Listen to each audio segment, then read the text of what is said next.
president is tweeting this morning on Georgia's special election as voters head to the polls. Here's what he said, Congressman.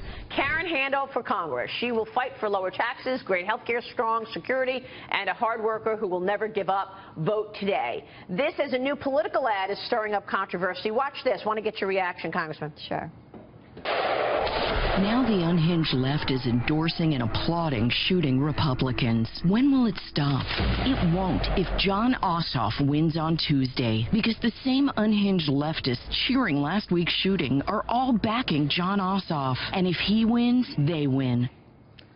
Wow, that ad was paid for by a PAC supporting Republican candidate Karen Handel. It's now receiving backlash for showing images of House Majority Whip Steve Scalise after he was shot last week. A spokesperson for Handel condemned the ad, saying, for any group to use the shootings this week for political or personal benefit is shameful. This group should be ashamed.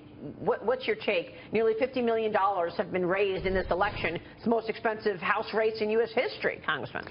I think the group that put the ad up should be ashamed.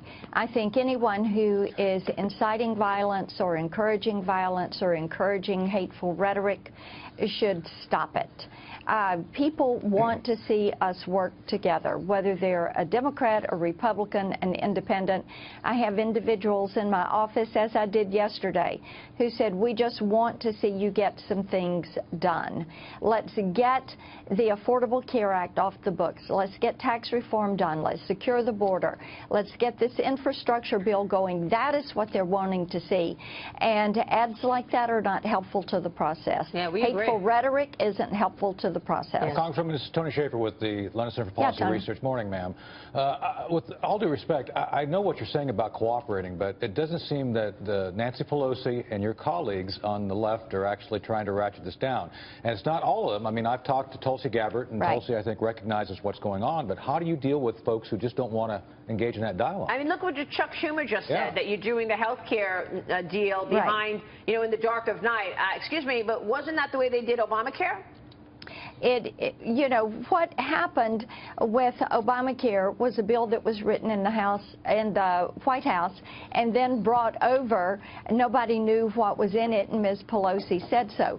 What you see now is a team working together off the House bill, which is a public document.